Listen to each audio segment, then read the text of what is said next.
ओम नमो भगवते वासुदेवाय. तर आपण श्रीमद भागवत महापुराण पाहत आहोत आणि त्यातील हा आपला चौथ्या स्कंदातील अध्याय 9व्या अध्यायामध्ये आपण वर मिळून ध्रुवाचे घरी परतणे पाहणार आहोत. मैत्रेय म्हणतात, भगवंतांनी अशा प्रकारे आश्वासन दिल्यानंतर देवतांचे भय नाहीसे झाले आणि त्यांना प्रणाम करून ते स्वर्गलोकात गेले. त्यानंतर विराट स्वरूप भगवान गरुडावर आरूढ होऊन आपल्या भक्ताला भेटण्यासाठी मधुवनात आले. त्यावेळी ध्रुव तीव्र योग अभ्यासाने एकाग्र झालेल्या बुद्धीने भगवंताच्या विजयसारख्या दैदिप्यमान अशा त्या मूर्तीचे आपल्या हृदयकमलात ध्यान करीत होते. ती एकाएकी अदृश्य झालेली पाहून त्याने जेव्हा आपले डोळे उघडले तेव्हा लगेच भगवंताचे तेच रूप त्याने बाहेर आपल्या समोर पाहिले. प्रभूंचे दर्शन झाल्याने ध्रुव गडबडून गेला. त्याने जमिनीवर साष्टांग लोटांगण घातले. नंतर तो अशा प्रकारे प्रेमपूर्ण दृष्टीने त्यांच्याकडे पाहू लागला की जणू नेत्रांनी त्यांना पिऊन टाकावे, मुखाने त्यांचे चुंबन घ्यावे आणि हातांनी त्यांना आलिंगन द्यावे. तो हात जोडून प्रभूंच्या समोर उभा होता आणि त्यांची स्तुती करावी असेही त्याला वाटत होते, परंतु कशी करावी हे त्याला कळत नव्हते. सर्वांतर्यामी हरींनी त्याचे मनोगत जाणले आणि कृपापूर्वक आपल्या वेदमय शंखांचा त्याच्या गालाला स्पर्श केला. भविष्यकाळात अढळ पद प्राप्त होणार असलेल्या ध्रुवाला त्याच क्षणी दिव्यवाणी प्राप्त झाली. जीव आणि ब्रह्म यांच्या स्वरूपाविषयी निश्चय झाला. तो अत्यंत भक्तिभावाने विश्वविख्यात कीर्तिमान श्रीहरींची स्तुती करू लागला. ध्रुव म्हणाला, प्रभो, आपण सर्व शक्ती संपन्न आहात. आपणच माझ्या अंतःकरणात प्रवेश करून आपल्या तेजाने माझ्या या सुप्त वाणीला जागृत केले.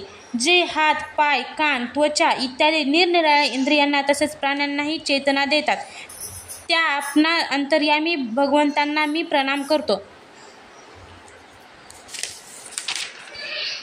भगवान, आपण एकटेच आपल्या अनंत गुणमय मायाशक्तीने या महदादी संपूर्ण प्रपंचाची रचना करून अंतर्यामी रूपाने त्यात प्रवेश करता आणि पुन्हा त्याच्या इंद्रियादी विनाशी गुणांमध्ये त्यांच्या अधिष्ठान रूप देवतांच्या रूपात राहून अनेक रूपाने भासता. अशा निरनिराळ्या आकाराच्या लाकडात प्रकट झालेला अग्नी आपल्या उपाधीनुसार वेगवेगळ्या रूपात भासतो. अगदी त्याप्रमाणे हे नाथ सृष्टीच्या आरंभी ब्रह्मदेवांनी सुद्धा आपल्याला शरण येऊन आपण दिलेल्या ज्ञानाच्या प्रभावाने झोपेतून उठवलेल्या पुरुषाप्रमाणे हे विश्व पाहिले होते. हे दीनबंधो, त्याच आपल्या चरणतलाचा मुक्त पुरुष सुद्धा आश्रय घेतात. कोणत्याही कृतज्ञ पुरुषाला त्यांचे विस्मरण कसे होईल? या प्रेतवत शरीराच्या द्वारा भोगले जाणारे इंद्रिय आणि विषयांच्या संसर्गाने उत्पन्न झालेले सुख तर मनुष्याला नरकातही मिळू शकते. जे लोक त्या विषय सुखासाठी जन्ममरणाच्या बंधनातून सोडविणाऱ्या कल्पतरू स्वरूप आपली आराधना आपल्या प्राप्तीखेरीस अन्य उद्देशाने करतात, त्यांच्या बुद्धीला निश्चित आपल्या मायेने फसविलेले असते. हे नाथ, आपल्या चरणकमलांचे ध्यान करण्याने आणि आपल्या भक्तांची पवित्र चरित्रे ऐकल्याने प्राण्यांना जो आनंद प्राप्त होतो तो निजानंद स्वरूप ब्रह्मचिंतनातही मिळत नाही.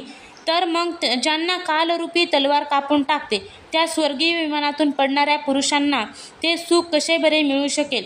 हे अनंता, मला आपण ज्याचा आपल्यामध्ये अखंड भक्तिभाव आहे त्या विशुद्ध हृदय महात्म्या भक्तांचा संग द्या. त्यांच्या संगतीत मी आपल्या गुण आणि लीलांचे कथामृत पिऊन धुंद होऊन जाईन आणि सहजपणे या अनेक प्रकारच्या दुःखांनी पूर्ण भयंकर संसार सागरातून पहिल्या तीराला पोहोचेल. हे कमलनाथा, ज्यांचे चित्त आपल्या चरणकमलांच्या सुगंधामध्ये तल्लीन झाले आहे, त्या महाअनुभवांची जे लोक संगती करतात त्यांना आपल्याला अत्यंत प्रिय असणारे हे शरीर आणि त्यांच्याशी संबंधित पुत्र, मित्र, घर, द्रव्य, पत्नी इत्यादींची आठवणही होत नाही. हे अजन्मा परमेश्वरा, मी पशु, वृक्ष, पर्वत, पक्षी, सरपटणारे प्राणी, देव, दैत्य, मनुष्य आदींनी परिपूर्ण तसेच महदादी अनेक कारणांनी उत्पन्न झालेल्या आपल्या या स्थूल विश्वरूपालाच फक्त जाणतो. याच्या पलीकडे जे आपले परमस्वरूप आहे, जेथे वाणी पोहोचू शकत नाही, त्याचे मला ज्ञान नाही. भगवान, प्रलयकालीन योगनिद्रेत स्थित असलेला जो परमपुरुष या संपूर्ण विश्वाला आपल्या उदरात लीन करून घेऊन शेषाबरोबर त्याच्याच अंगावर शयन करतो. तसेच ज्याच्या नाभी समुद्रातून प्रकट झालेल्या सर्व लोकमय सुवर्णवर्ण कमलापासून परम तेजोमय ब्रह्मदेव उत्पन्न झाले, ते भगवंत आपणच आहात. मी आपल्याला नमस्कार करतो. प्रभो, आपण आपल्या अखंड चिन्मय दृष्टीने बुद्धीच्या सर्व अवस्थांचे साक्षी आहात. तसेच नित्यमुक्त शुद्ध सत्वमय सर्वज्ञ परमात्मे स्वरूप निर्विकार आदिपुरुष षड्ऐश्वर्य संपन्न आणि तिन्ही गुणांचे अधीश्वर आहात. आपण जीवांपासून सर्वथैव वेगळे आहात. तसेच विश्वाच्या स्थितीसाठी यज्ञाचा अधिष्ठाता आणि विष्णू रूपाने विराजमान आहात. आपल्या ठिकाणीच विद्या अविद्या इत्यादी विरुद्ध गती असणाऱ्या अनेक शक्ती क्रमाने निरंतर प्रकट होत असतात. आपण मात्र जगाचे कारण, अखंड अनादी अनंत आनंदमय निर्विकार ब्रह्मस्वरूप आहात. मी आपणास शरण आलो आहे. भगवान, आपण परमानंद मूर्ती आहात. असे समजून जे लोक निष्काम भावाने आपले निरंतर भजन करतात, त्यांच्यासाठी राज्यादी भोगांपेक्षाही आपल्या चरणकमलांची प्राप्ती हे भजनाचे खरे फळ आहे. स्वामीन, असे असले तरी जशी गाय आपल्या नुकत्याच जन्मलेल्या वासराला दूध पाजते आणि वाघ इत्यादींपासून त्याचा बचाव करते, त्याचप्रमाणे आपणही भक्तावर कृपा करण्यासाठी नेहमी उत्सुक असल्यामुळे आमच्यासारख्या सकाम जीवांच्याही इच्छा पूर्ण करून त्याचे संसार भयापासून रक्षण करीत असता. मैत्रेय म्हणतात, जेव्हा शुभ संकल्प असणाऱ्या बुद्धिमान ध्रुवाने याप्रमाणे स्तुती केली, तेव्हा भक्तवत्सल भगवान त्याची प्रशंसा करीत म्हणाले. श्री भगवान म्हणाले, व्रताचे उत्तम पालन करणाऱ्या राजकुमारा, मी तुझ्या हृदयातील संकल्प जाणतो. त्या पदाची प्राप्ती होणे जरी दुरापास्त आहे, तरी सुद्धा मी तुला ते देतो. तुझे कल्याण असो. बाळा, ज्या तेजोमय अविनाशी लोकाला आजपर्यंत कोणी प्राप्त केले नाही, त्याच्या चारी बाजूंनी ग्रह, नक्षत्र आणि तारांगणयुक्त ज्योतिषचक्र अशा प्रकारे प्रदक्षिणा करीत असते की ज्याप्रमाणे धान्य मळणी खुंट्याच्या चारी बाजूंनी बैल फिरत राहतो. अवांतर कल्पापर्यंत राहणाऱ्या अन्य लोकांचा नाश झाल्यानंतरही जो स्थिर राहतो, तसेच तारांगणासहित धर्म, अग्नी, कश्यप आणि शुक्र आदी नक्षत्रे तसेच सप्तर्षिगण ज्याची प्रदक्षिणा करतात, तो ध्रुवलोक मी तुला देतो. येथे सुद्धा जेव्हा तुझे वडील तुला राज्य देऊन वनात जातील, तेव्हा तू 36,000 वर्षापर्यंत धर्मपूर्वक पृथ्वीचे पालन करशील. तुझ्या इंद्रियांची शक्ती जशीच्या तशी कायम राहील. पुढे जेव्हा तुझा भाऊ उत्तम शिकार खेळताना मारला जाईल, तेव्हा त्याची माता सुरुची पुत्रप्रेमाने वेडी होऊन जंगलात त्याचा शोध करीत असताना अग्नीमध्ये प्रवेश करील. यज्ञ माझी प्रिय मूर्ती आहे. तू अनेक मोठमोठ्या दक्षिणा घ्याव्या लागणाऱ्या यज्ञांनी माझे पूजन करशील आणि येथे उत्तमोत्तम भोग भोगून शेवटी माझे स्मरण करशील. यामुळे तू शेवटी संपूर्ण लोकांना वंदनीय आणि सप्तर्षींच्याही वर असलेल्या माझ्या निजधामाला जाशील. तेथे गेल्यावर पुन्हा संसारात यावे लागत नाही. मैत्रेय म्हणतात, ध्रुवाकडून अशा प्रकारे पूजित झालेले भगवान श्री गरुडध्वज त्याला आपले पद प्रदान करून तो पाहत असतानाच आपल्या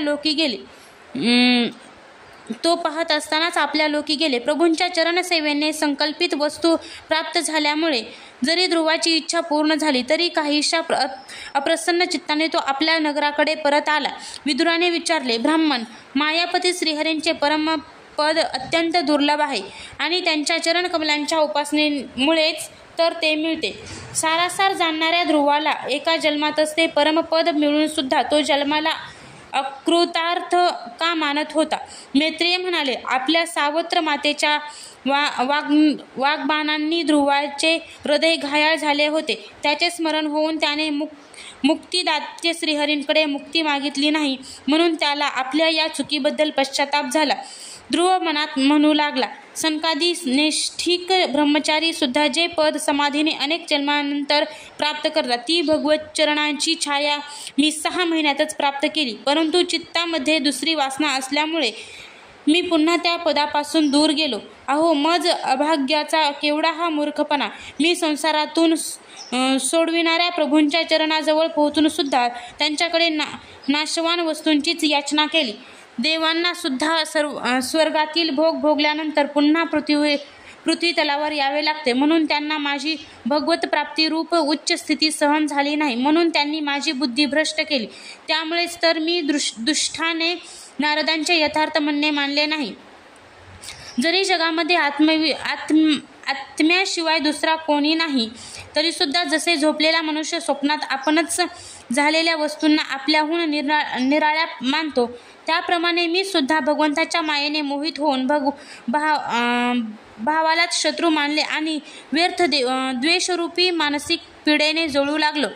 ज्यांना प्रसन्न करणे अत्यंत कठीण आहे, त्या विश्वात्मा श्रीहरींना तपश्चर्याने प्रसन्न करून घेऊन मी जे काही मागितले ते सर्व आयुष्य संपलेल्या माणसाचे रोग निदान व्यर्थ जावे तसे व्यर्थ आहे. केवढा मी अभागी! संसार बंधनाचा नाश करणाऱ्या प्रभूंकडे मी संसारच मागितला. ज्याप्रमाणे एखाद्या दरिद्री माणसाने चक्रवर्ती सम्राटाकडे कोंडा असलेल्या तांदळाच्या कण्या मागाव्यात, त्याप्रमाणे पुण्यहीन अशा मी सुद्धा आत्मानंद प्रदान करणाऱ्या श्रीहरींकडून अभिमान वाढविणारे पद मागितले. मैत्रेय म्हणतात, बाबा रे, तुझ्याप्रमाणे जे लोक श्री मुकुंदाच्या चरण कमल रजांचेच सेवन करतात आणि ज्यांचे मन आपोआप आलेल्या सर्व परिस्थितीमध्ये संतुष्ट राहते, ते भगवंताकडून त्यांच्या सेवेशिवाय आपल्यासाठी दुसरा कोणताही पदार्थ मागत नाहीत. इकडे जेव्हा राजाने ऐकले की आपला पुत्र ध्रुव घरी परत येतो आहे, तेव्हा त्याचा या गोष्टीवर जसा यमलोकाहून कोणी परत आला आहे या गोष्टीवर विश्वास बसत नाही, तसा विश्वास बसला नाही. त्याने असा विचार केला की मज अभाग्याचे एवढे भाग्य कोठून असणार, परंतु त्याचा देवर्षी नारदांच्या सांगण्यावर विश्वास असल्यामुळे तो आनंदाने वेडा झाला. त्याने अत्यंत प्रसन्न होऊन ही बातमी आणणाऱ्याला एक बहुमूल्य रत्नहार दिला. राजा उत्तानपादाने पुत्राचे मुख पाहण्यासाठी उत्सुक होऊन पुष्कळशे ब्राह्मण कुलातील वडील मंडळी, मंत्री आणि बंधुजनांना बरोबर घेतले आणि एका उत्तम घोड्याच्या सुवर्णजडित रथावर स्वार होऊन तो तातडीने नगराच्या बाहेर आला. त्याच्यापुढे वेदमंत्र घोष होत होता, तसेच शंख, दुदुंभी, बासरी अशी अनेक मंगलवाद्ये वाजत होती. त्याच्या दोन्ही राण्या सुनीती आणि सुरुची सुवर्णमय अलंकारांनी नटून राजकुमार उत्तमाबरोबर पालखीत बसून चालत्या होता. ध्रुव उपवनाजवळ येऊन पोहोचला तेव्हा त्याला पाहताच राजा लगेच रथातून खाली उतरला. पुत्राला पाहण्यासाठी तो पुष्कळ दिवसांपासून उत्कंठित होता. त्याने लगेच पुढे होऊन प्रेमभराने निश्वास टाकीत ध्रुवाला आपल्या मिठीत घेतले आणि कारण आता प्रभूच्या चरणस्पर्शाने ध्रुवाचे सर्व पाप बंधन नष्ट झाले होते. राजाची एक मिठी इच्छा पूर्ण झाली होती. त्याने पुन्हा पुत्राच्या मस्तकाचे अवघ्राण केले आणि प्रेमामुळे आलेल्या थंड आसवांनी त्याला न्हाऊ घातले. त्यानंतर सज्जनांमध्ये अग्रगण्य असणाऱ्या ध्रुवाने पित्याच्या चरणांना नमस्कार केला आणि त्यांचा आशीर्वाद घेऊन त्यांच्याकडून सन्मानित झालेल्या त्याने दोन्ही मातांना प्रणाम केला. सुरुचीने आपल्या चरणांना वंदन करणाऱ्या त्या बालकाला उठवून छातीशी धरले आणि अश्रू गदगद वाणीने चिरंजीव हो असा आशीर्वाद दिला. जसे पाणी स्वतःच उताराकडे धावते, त्याप्रमाणे मैत्री आदी गुणांमुळे त्याच्यावर भगवान प्रसन्न होतात.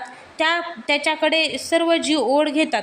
इकडे उत्तम आणि ध्रुव दोघेही प्रेमभरीत अंतकरणाने एकमेकांना भेटतात. एकमेकांच्या अंगाचा स्पर्श झाल्याने दोघांच्याही शरीरावर रोमांच उभे राहिले आणि नेत्रातून वारंवार अश्रूंच्या धारा वाहू लागल्या. ध्रुवाची आई सुनीती आणि आपल्या प्राणाहूनही प्रिय मुलाला मिठी मारून सगळे दुःख विसरली. त्याच्या अंगाच्या स्पर्शानेच तिला मोठा आनंद झाला. हे वीरवरा, सुनीतीच्या नेत्रातून वाहणाऱ्या मंगल आनंद अश्रूंनी त्या वीरमातेचे स्तन भिजून गेले आणि त्यातून वारंवार दुधाच्या धारा वाहू लागल्या. त्यावेळी नगरवासी लोक तिची प्रशंसा करीत म्हणू लागले, महाराणी, आपला पुत्र पुष्कळ दिवस हरवला होता. मोठ्या भाग्याने तो आता परत आला आहे. हा आम्हा सगळ्यांचे दुःख दूर करील. दीर्घकाळापर्यंत हा भूमंडळाचे रक्षण करील. आपण निश्चित शरणागतांचे दुःख दूर करणाऱ्या श्रीहरींची उपासना केली आहे. त्यांचे निरंतर ध्यान करणाऱ्या श्रीहरींची उपासना केली आहे. त्यांचे निरंतर ध्यान करणारे धैर्यवान परम दुर्जय अशा मृत्यूवरही जय मिळवितात. अशा प्रकारे सर्व लोक ध्रुवाबद्दल आपले प्रेम प्रकट करीत होते. भाऊ उत्तमासह ध्रुवाला हत्तीवर बसून राजाने मोठ्या हर्षाने राजधानीत प्रवेश केला. त्यावेळी सर्व लोक त्यांची स्तुती करत होते. नगरामध्ये जिकडे तिकडे मगरीच्या आकाराची तोरणे बनविली होती. तसेच दारावर फुलाफळांच्या गुच्छांसह केळीचे खांब आणि सुपारीची झाडे लावली होती. दारादारावर दिव्यासहित पाण्याचे कलश ठेवले होते. ते आम्रपाने, वस्त्रे, फुलांच्या माळा आणि मोत्यांच्या लढींनी सजविले होते. ते नगर सुवर्णमंडित तट, महाद्वारे आणि महाल यांनी सुशोभित झाले होते. तसेच त्यांची कांती विमानांच्या शिखरांप्रमाणे चमकत होती. नगरातील चौक, राजमार्ग, माड्या, सडका इत्यादींची झाडलोट करून त्यावर चंदनाचे पाणी शिंपडले होते आणि जिकडे तिकडे लाह्या, अक्षता, फुले, फळे, तांदूळ तसेच अन्य भेट सामग्री तयार ठेवली होती. ध्रुव राजमार्गावरून चालला असताना जिकडे तिकडे नगरातील सुवासिनी त्याला वात्सल्यभावाने अनेक शुभाशीर्वाद देत त्याच्यावर पांढऱ्या मोहऱ्या, अक्षता, दही, जल, दुर्वा, फुले आणि फळांचा वर्षाव करीत होत्या. त्यांची मनोहर कवने ऐकत ध्रुवाने आपल्या पित्याच्या महालात प्रवेश केला. ते श्रेष्ठ राजभवन महामूल्यवान रत्नहारांनी सजविलेले होते. तेथे पित्याच्या अतिशय लाडात स्वर्गात देव राहतात तसा तो राहू लागला. तेथे दुधावरील फेसाप्रमाणे शुभ्र आणि कोमल शय्या, हस्तिदंती पलंग, सोनेरी पडदे, बहुमोल आसने आणि पुष्कळशी सोन्याची पात्रे वगैरे होती. तेथील स्फटिक आणि उच्च प्रतीच्या पासूनच्या भिंतीत रत्नांच्या स्त्रीमूर्तीच्या हातात रत्नांचे दिवे झगमगत होते. त्या महालाच्या चारी बाजूंनी अनेक जातीच्या दिव्य वृक्षांनी सुशोभित अशी उद्याने होती. तेथे पक्ष्यांचा किलबिलाट आणि धुंद भुंग्यांचा गुंजारो होत होता. त्या बगीच्यांमध्ये वेंडूर्य रत्नांच्या पायऱ्या असलेल्या लाल, निळी आणि शुभ्र कमळे उमललेल्या पुष्करिणी होत्या. त्यात हंस, कारंडव, चक्रवाक आणि सारस पक्षी क्रीडा करीत होते. राजर्षी उत्तानपादाने आपल्या पुत्राच्या अद्भुत प्रभावाची गोष्ट नारदांकडून आधीच ऐकली होती. आता तो प्रत्यक्ष पाहून त्याला मोठे आश्चर्य वाटले. ध्रुव आता तरुण झाला आहे. अमात्य वर्ग त्याच्याकडे आदराने पाहत आहे. तसेच प्रजेचेही त्याच्यावर प्रेम आहे. असे पाहून राजाने त्याला राज्याभिषेक केला आणि स्वतः आपली वृद्धावस्था झालेली जाणून आत्मस्वरूपाचे चिंतन करीत संसारातून विरक्त होऊन तो वनामध्ये गेला. अध्याय 9 समाप्त.